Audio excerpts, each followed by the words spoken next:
First of all, thank you. I mean, you could have been anywhere tonight, but you chose to be here. So, on the behalf of the Hip Hop Museum, the Graffiti Museum, I'd like to tell you thank you. Well, let's get straight to it, brother. Straight to it. All right. So, how has your personal relationship with photography shaped and evolved your artistic practice? Ooh. Like, photography, like, way before photography, like, I was doing art as far as, like, painting, sketch. Yeah, I turned mine off, so you can I turned mine off, so you can go ahead. Okay. Before photography, I was painting, sketching, like drawing, like that's how I would express myself as a little kid. Photography came like way later. Like it was more, I wouldn't say an accident, but it was something that I did to, like it just brought my point across quicker than a drawing. Uh-huh. You understand? Yeah, I understand. So in that discovery, right? Because that's how I started. I didn't plan out to be a photographer, but I kind of knew that that's where my voice was. Mm-hmm. Was that similar to the experience you had in terms of creating a voice that's very distinctive? To be honest, it wasn't I wouldn't say it was a voice. Mm-hmm. It was more like, just like I say, it's like, I was just capturing the points that was in my mind, like things that I just wanted people to experience what was going on with me. What makes you stop? What makes you pick up your camera? Okay, now, there you have it. Yeah, but if feedbacks, that's... It's Max? Okay. All right, go ahead, brother. Okay, ask it again. So I said, what caused you to pause and lift up your camera? You walk out and you're navigating some spaces and you see something. Two things that comes in my head: either I wish I had my camera, or I make the frame. I get you. Hip hop. Oh. There you have it. For real, right? Yes. So, watching music videos, flipping through magazines, mm-hmm. and just being inspired by that. And that really was the thing that drove me to do photography more. They turned it off. I'm sorry. Yeah. We can't hear you back here without the mic, I guess. Yeah. Test. I think he toned it down. Why don't we just use one mic? I'll just pass it to him. All right? All right, go ahead, brother. Yeah. Put that mic down. You My bad, guys. No, you good. You can hand me the mic. Yeah. Okay. Can you guys hear me in the back? Oh, yeah, All no. right, much Awesome. better. Yeah. Okay. Let's do it.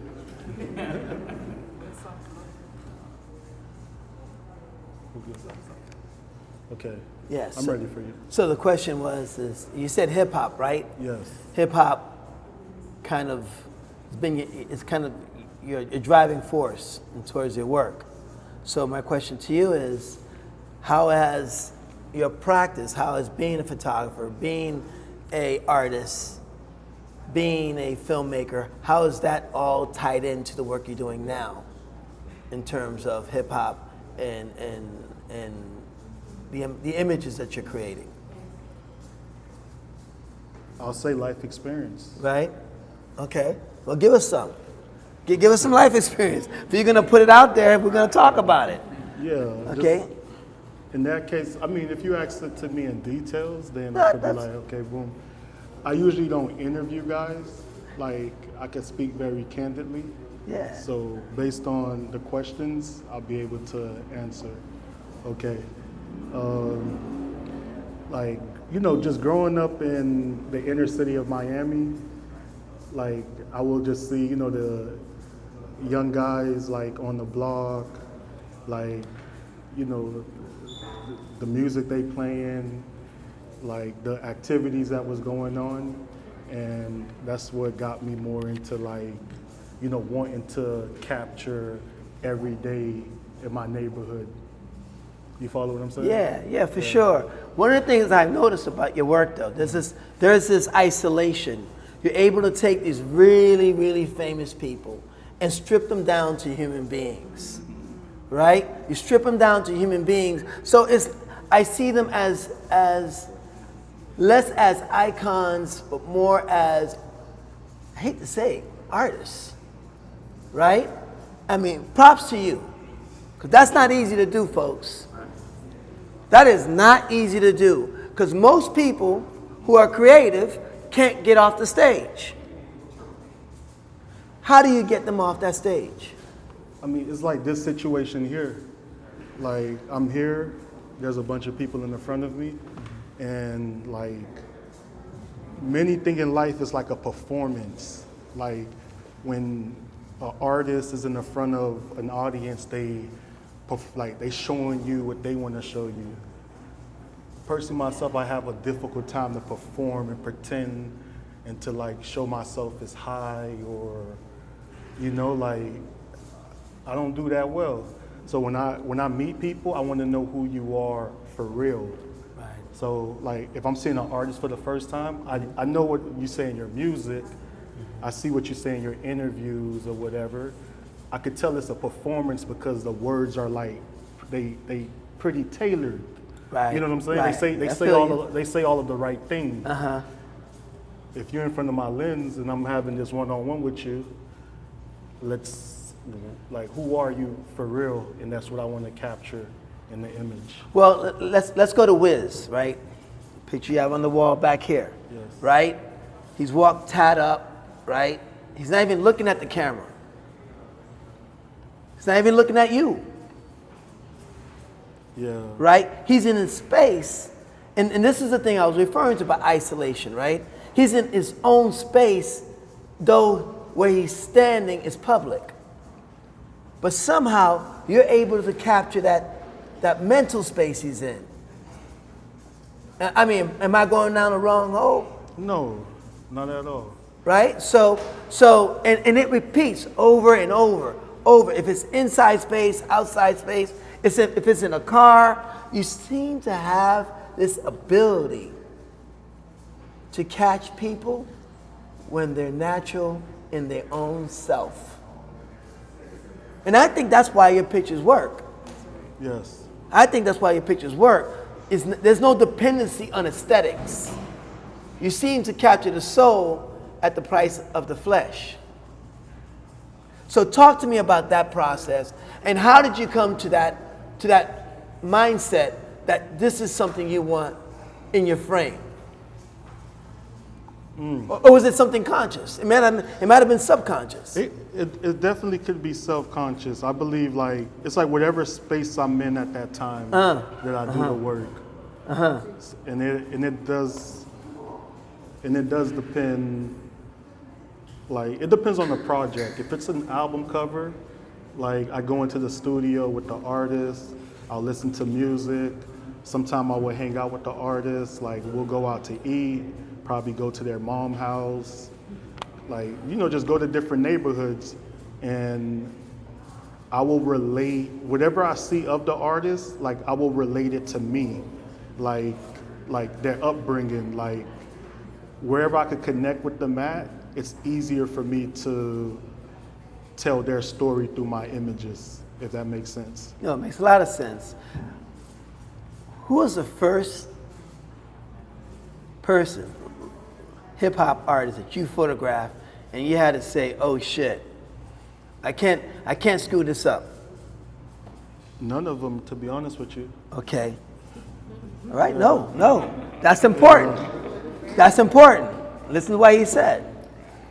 Okay, if none of them was, what was your mindset when you walked in? Take me through a photo shoot. Pretend I'm Mos Def. I don't look like Mos Def, but pretend. Well, he changed his name, Yusuf. But so pretend I'm him, right? And okay, what would be the conversation we have? What would be the first thing you say to me to come out of your mouth? I'm saying, wait, we're gonna actually do this, Okay. right? I don't know. I don't do a good job at performing. That's fine. But I do. But I do though. Just take me through it. Just take me through it. What's up, Mos Def? Okay. Yo. No, I'm messing with y'all. What's up? How's it going? So is generally when you do your practice, is there a time limitation? Do you have 10, 30 minutes, an hour, 2 hours? How's that look like? They do. There is time. To me, I use time as like reference. Like I need to be done by this time. But like I kind of ignore the time and just live in the moment of the work. Because if I focus on the time, it's gonna really take away from what I'm trying to pull out of someone. And it's hard to pull something out in 5 minutes. You But can't. sometimes it has to be that way though, right? If it, yeah, sometimes, let's say if it is 10, 15 minutes, like I might capture the performance, like the shell that the artist veneer, want. right. Exactly. Whatever they want to like showcase, that's what I'm capturing. And I'll do it to take the money, like, you know. But that's something you put on your wall. I don't put it on my wall. That's what they do. I shoot, boom, I get commission and I go home. All right. Yeah. That's fair. No, that's fair. But okay, let's flip it. Let's flip it. Let's see the time where you and we're talking about being contemporary, being that space, being in that moment, right? And where you vibing with the artist, and he may even ask you, yo, hey, you want to hit? And he may ask you, and you vibing, and you have maybe a beer, maybe a drink, and you get into that zone, right? You get into that zone. You know where I'm going with this, right? I know where you're going. I'm gonna respond. All right. You get in that zone. How do you position your subject, who you trying to keep real, right? Because at the end of the day, I don't care how real somebody is, at the end of the day, they need a real product in their hands. That's what they hired you for. They ain't hired you for your dreams. They hired you for you to excel your dreams, to go beyond that. Right? Am I correct? Okay. So me and you kicking it, how do you put me in that spot where I forget you there? Or not I forget you there, it doesn't matter if you pick up your camera or not. I'm gonna be me. How do you put me in that spot? I'll become your friend. All right. Well, y'all tell me. I mean, yeah. I don't tell me. I'll become your friend. Okay. Of course, like, So you roll for about a minute. say that again? You roll for about a minute. You spend an hour, 2 hours. Yeah, whatever time that I could spend with the individual before I start taking the picture, that's what I do. Like, we'll exchange like small dialogue. Where you from? Where did you grow up? Where did you go to school sometime? Or probably talk about the project that they got going on.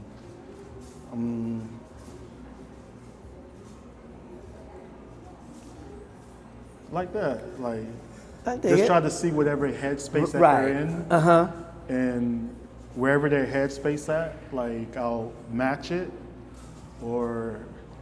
and here and there, like sometimes when they do talk to me, like they're probably telling me what's going on in their life, if they're going through anything, or it become therapy for. Like some artists I photograph, the reason why I say it become therapy for them, because I treat them like a human. Like it's not like, let me just do this job and go home, unless that's what they want me to do. Right. If they want, come on, let's go, like I'll do that. But most of the time we just talking about the project, and like, they'll ask me questions about myself. Like the last shoot that I did a couple weeks ago, this artist asked me, what made you decide to pick up the camera? That threw me off because no one ever asked me that. And I was, you number two. I only mess with you, man. Come on, man. So, I only mess with you.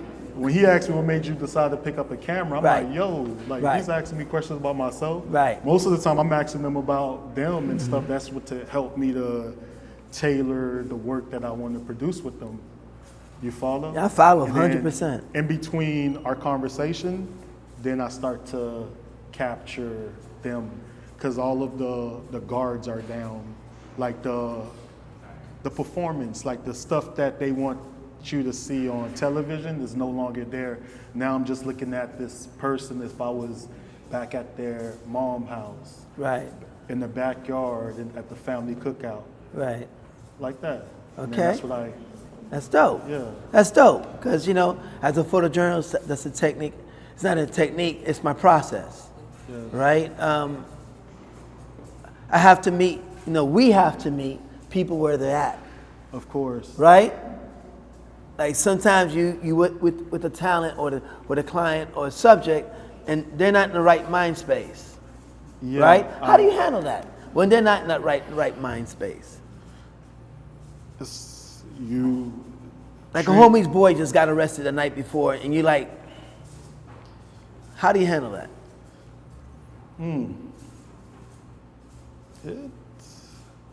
It's like you handle a human being. Like you have to be human. Right. Like it depends. Like a lot of the artists that I do photograph now, like I don't know if you guys follow like what's been going on in this new generation of hip hop. Like kids are killing each other left and right. So there's like artists that I will photograph today and probably 2-3 weeks no longer here. And that stuff actually, as much as sometimes I try to separate myself from the work, it bothers me. So when I do meet the next artist and I could see like similarity of whatever, you could see what pain looked like, or you could see what anxiety looked like.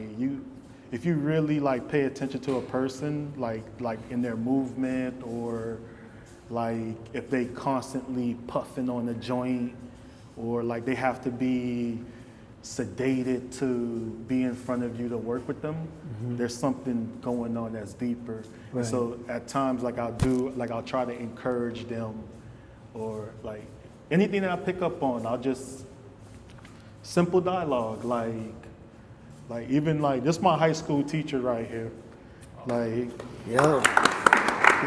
Look, you get a standing ovation on that. yeah. All right, y'all teachers in the battle. Go ahead. I'm sorry, brother. The main reason why I say, dang, this actually gonna get me a little emotional. That's okay, cause I need you to be real. All right, I need you to be real with me. The main reason why is like, wow, because when you're seeing these kids, and then just simple words will save an individual. Like there's time when I was going through some very difficult time, like in school, like a young, 18, still in high school. She told me there's light at the end of the tunnel. Well, look, man, I'm glad you listened, brother. So I'm glad you listened.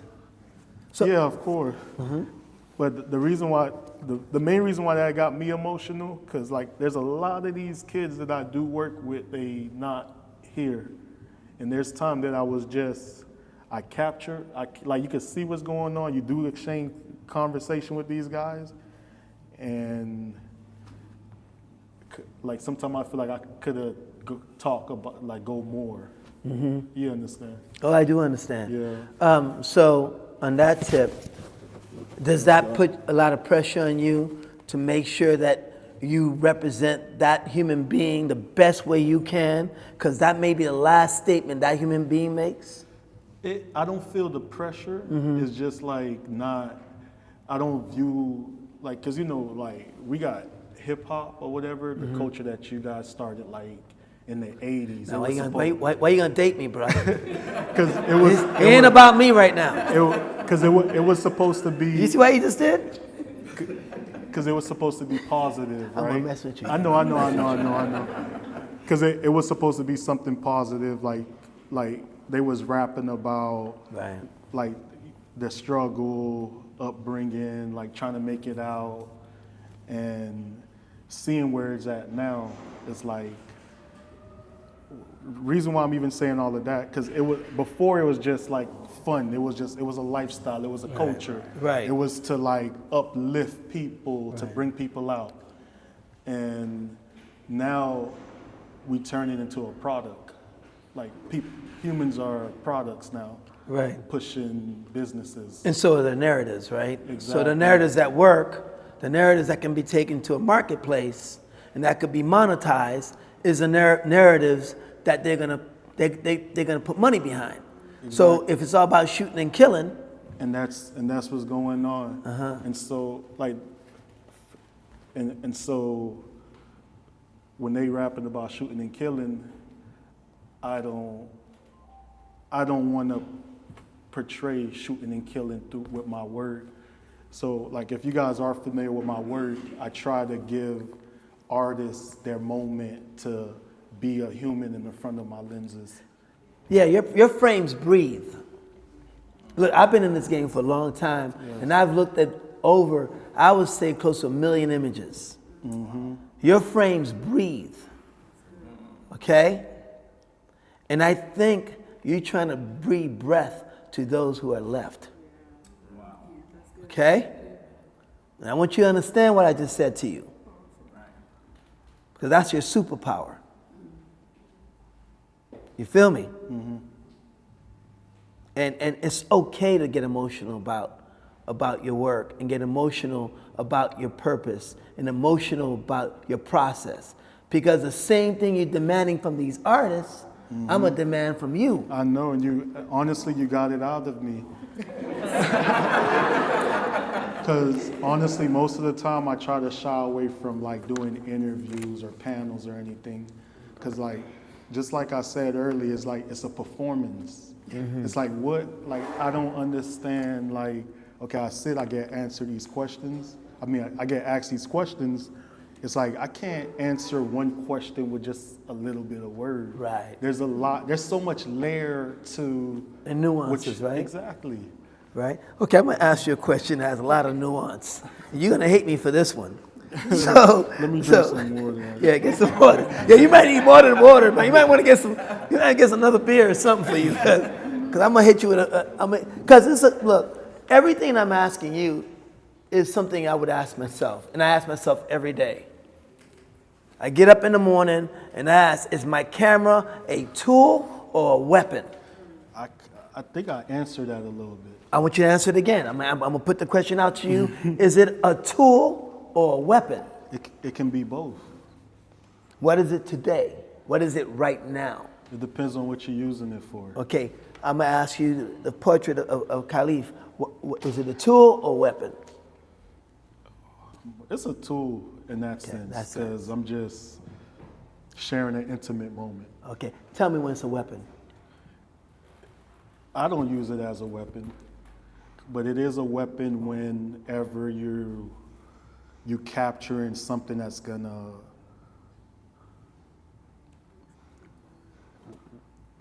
How can I put it in words? It's like it's honestly, it's like a knife. Like, you could use a knife to cut onions to eat food, right? Or you could use a knife to stick it in someone. Right. I think Gordon Parks refers to the camera as a weapon, not in terms of being a weapon of destruction, but actually a weapon of choice. Yes. You feel what I'm saying? I get where you're coming from with it. Like, if it could be a weapon if you're trying to tell the story of an individual. Right. Yes. And I think again, you know, a lot of your images is all about out coming in, right? And in coming out. When you have these intimate spaces and you allow me, the viewer, you allow those who are looking at the frame to actually look behind the curtain. So you were talking about performance on the stage. You're giving a lot of backstage stuff. Yes, and that's what I do. Yeah? Yeah. For real? Of course. Okay, yeah, you seen enough. Okay. All right. Okay. Let me get my other question now. You get a little snippy in here. Oh, no, I'm only not kidding. I'm true. only kidding. I'm just trying to break the ice, bro. Okay, That's what I'm trying to break the ice. I'm no way. I'm fully aware of what you do and how you do it. Okay, cool. All right. Do you think that your work, and when I refer to work, I'm not referring to the product. I'm referring to the process. Because good photographs, strong photographs, are not a product. They are the conclusion of a process. You feel me? Mm-hmm. Do you feel that how is your process adding to the landscape, the advancement of hip hop culture? Because you know what you are. You know what you are, right? You're a visual historian. Like it or not. You're not a photographer. Yeah. You're a visual historian. You feel me? I follow. So that being the case, I look at your stuff and I'm like, damn, it's like I'm in that space with you. You have to live in that moment. Uh-huh. Like, just like I say, if I'm doing a shoot, it all depends on when I'm shooting too. Like, most of the time I try to live in that artist's shoe. Why? I want to get, why is that your process, bro? Not a lot of photographers see things that way. I would debate, most of them don't. Especially when they're shooting people of color. Yeah, it's that deep, yeah. To anyone in your, like, you see yourself. Like, when you dealing with a person, it's like, how would you like to be treated? Damn. You understand? It's like, how do you see you? So you're saying you turn the camera on yourself? That's the first thing. Like, you have to be the first partaker of any story that you're trying to tell. Huh. For somebody who don't like to interview, you're killing it right now. Okay, you tripping right now. You're killing it right now. That's a profound thing to say. So you're a young photographer. I wouldn't expect you to say that 20 years into the game. Hey, like, to be honest with y'all, I'm 34, but I've been in this industry since like my late teens. Okay. Yeah, like, I've been around everybody. Tell me a good day. Give me a good day. Come on, man. Give me a good day. Today was a good day. Not explain, like... Come on, I don't have to explain it. Bro, you know what a good day looks like. Come on, I don't have to explain it to you, bro. I ain't gonna do all the work. No. Tell me a good day. When you come in, okay, want me to explain to you? Go ahead. I'm gonna explain to you. You come in... I can't volunteer stories now. No, you don't, bro. You don't have to give any names. Okay. Don't name no names. This ain't no, I don't want you being an informer, okay? All right, you understand. All right, you feel me? Yeah. Okay, all right? Let me tell you a good day. You walk in, things are popping. You're linking up, he's talking, she's talking to you, and you're like with fam. And they do something that's like, whoa. This ain't no stuff that happens on the stage. This is some secret garden stuff. And you make that click. Click. How does that make you feel? No, I freeze time. Really? I thought you stretch it. No, when I say freeze it, like when you... Freeze the moment. Yeah, freeze that moment. But I would argue with you and say you freeze it, but you expand it at the same time. Of course. Like, how can you do two opposite things at the same time? If it's a moment that's happening that I like and I find it like, yo, this story need to get told, I just take multiple frame of that moment and I will recreate stuff in that moment as well too, as far as I wish I could give you like something in particular. Put some other people's names to it. I don't want to put no one name. Don't put nobody's name. Put some different person name. Put my name in it. Carle Juste. Well, like, for example, there's like people that I'll photograph, and let's say if we supposed to be shooting like in the studio behind a plain white backdrop. Right. And they in the dressing room, and they have the Chinese food open. Right, and, right. Like they probably spending time with their kids before the shoot. And I like. So that's the stuff that pulls your attention. Exactly, because that showed me that, like, okay, this is a person now. So it looked like, well, according to what you're saying, I think you're trying to spend most of your time telling the truth. That's the only way I could exist in life. If I And but okay, I get that. But why that's your choice? Why did you make that choice? I get that. All I'm telling you, most photographers that I understand where you're coming from. Most photographers don't. That's not their MO. Okay, the modus operandi. That's not the MO. That's not how they operate. Why you chose to be honest? Cause early, like I seen a bunch of lies. Damn. Okay. Hold on. Let me get up for a minute. Stretch out. Hold on. You stretch that out. All right. Okay, I'm getting back. Sit. So you got my dog getting up. See my dog? My dog went like this. What?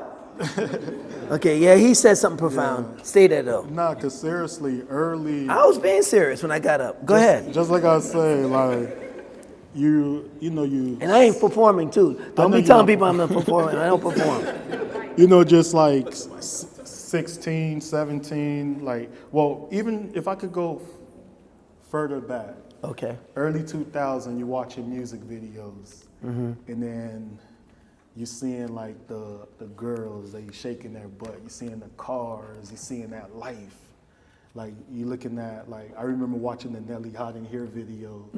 Like everyone taking their clothes off, the sprinklers coming on and stuff. I'm like, yo, this is like, like I can't wait till I get 21. This is what I'm gonna do. Spoiler alert. Yeah, go ahead. So I'm like, yeah, like you just watching this thing. It's like. And you seeing the chains, and then you just seeing like, I mean, you guys know, you guys are familiar with hip hop, right? Okay, so y'all know where I'm going with it. So when I finally got to go to the club, and I ain't see the sprinklers coming off, I ain't see no one taking off their clothes. I was like, yo, like they lied to me. You got tricked. Yeah. It's overrated. So. Yeah. Nah, I'm messing with y'all, but that's a little truth too. Yeah. Yeah, and even that too. Like I used to like you familiar with the Hot Boys, right? Like just watching Cash Money.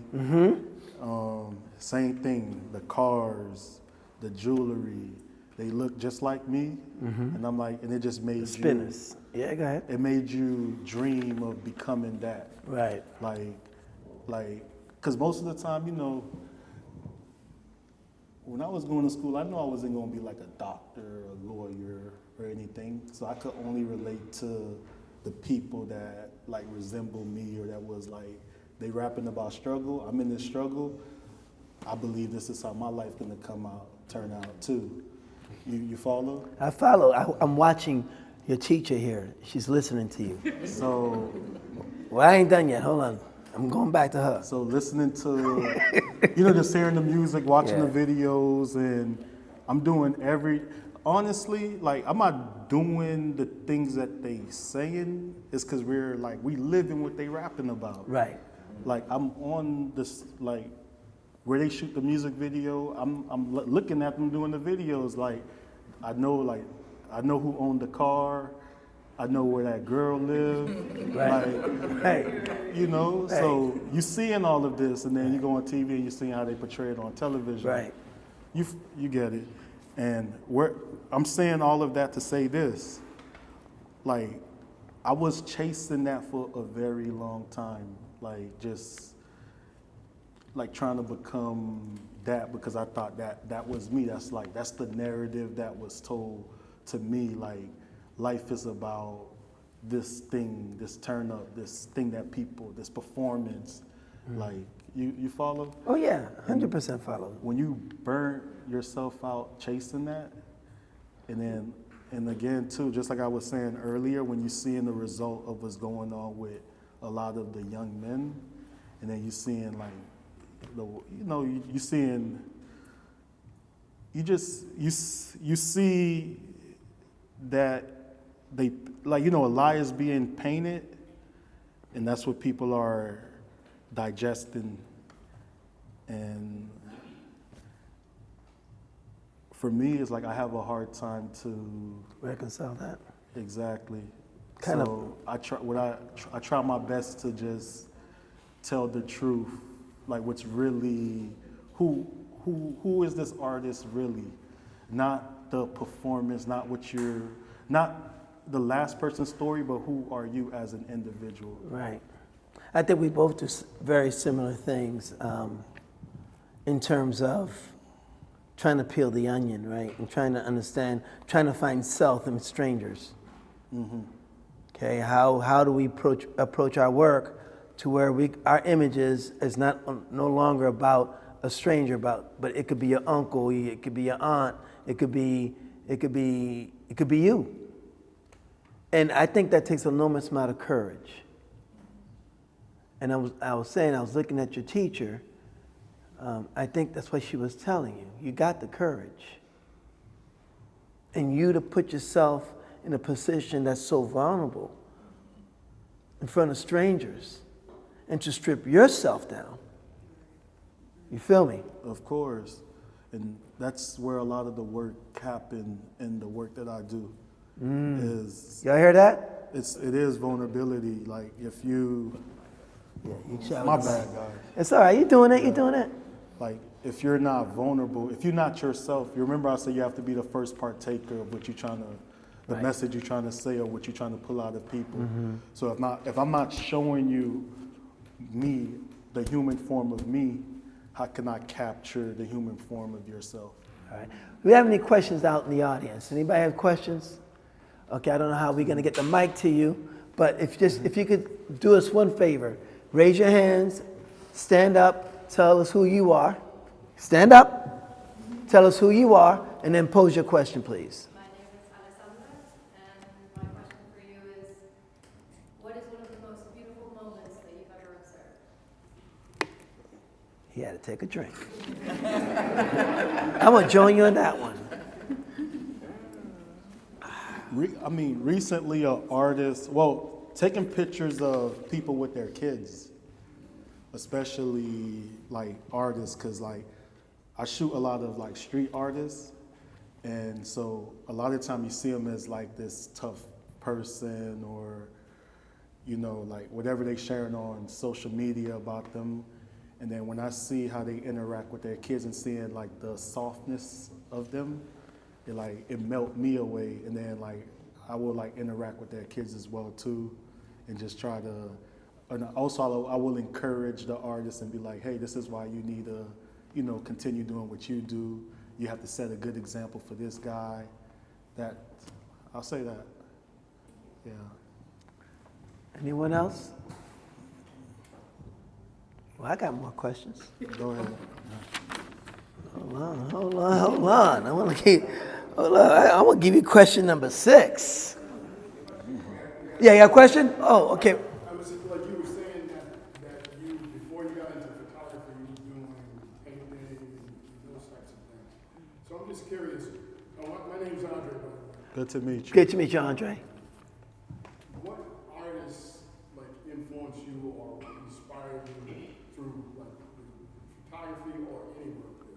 You just stole my question. Sorry, go ahead. I don't even like to share. Not messing with you. Bring the mic up so they can bring the mic If up. it's photography, I like Gordon Park.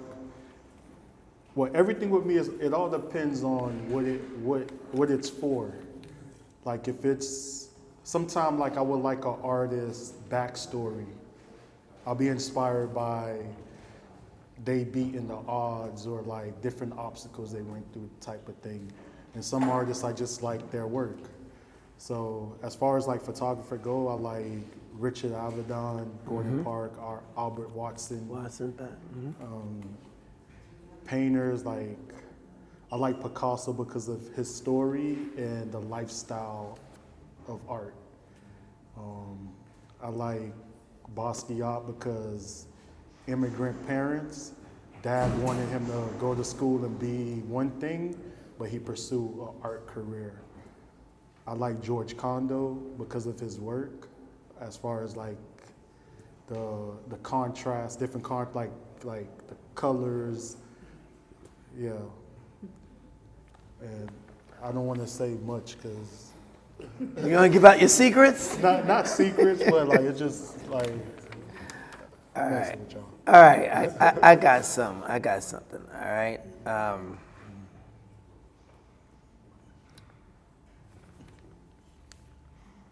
As an artist, we don't make art for an empty room. We make art for an audience. Some artists make art for a large audience, and some artists, like myself, don't really give a damn about the numbers, but care about the person. So you create your art. Do you think of your audience? Who's going to look at it? Is this something you're trying to tell them? Is this something I need to know? I don't think of an audience at all. At all? Like, it's for me. That's why I say, like, first partaker. So, like, if it makes me happy, or like I had a moment, like, if I was moved, By experience? that's all that matters to me. And if, like, when something's good, you'll share it. So, like, if you go to a restaurant and That's then true. you try goods, like something that they have on the menu and it's like really good, you're gonna tell everybody. You want to share, you're gonna tell everyone about it. And like that, like, so I do the work, I share it, like, yeah, I think this is so good, this is why I'm presenting it. If you like it, you like it. If you don't, that's whatever. You get it? Oh, I got it. Yeah, because I got it. if you're doing it for an audience, you're gonna be caught up into the story that everybody is saying. And what's your story? My story is still going. Still evolving, right? Yes. Right? So it's probably gonna be my last question because I don't like long conversations. We could have that. You take my number if you want to have a long conversation with me. What do you pray for, man? So What do you pray for? You say, what do I pray for? What do you pray for? I don't get it. You gotta. What do you pray for? I You mean, say, what do I hope. pray- What do you pray for? When you go out and do your art, what are you hoping to do?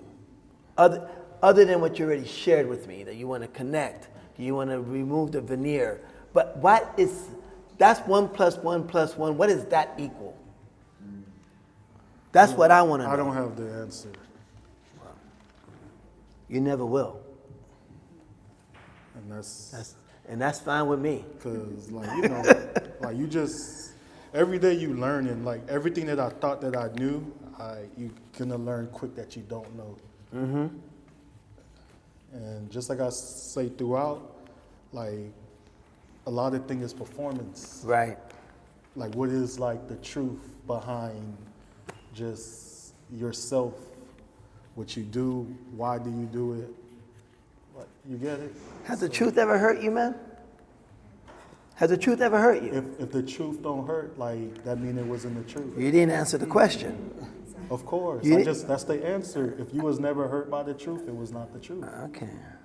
So you believe that truth is painful. Of course. Can truth be good? Truth is very good. And let me put something in your head. Because, again, I've been doing this for a long time. Good. You've been able to balance both the bad truth and the good truth in one frame. In one freaking frame. Hold on to that, bro. That's it's called hope. You understand me?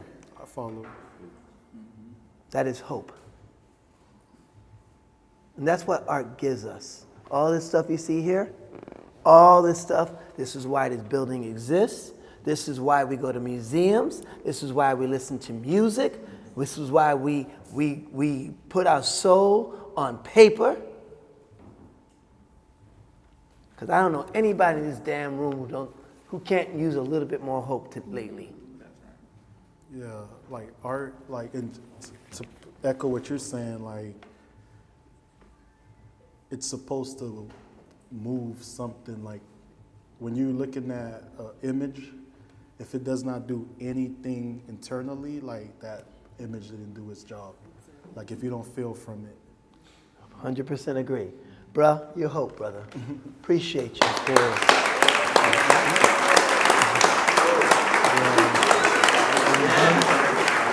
I think people have questions.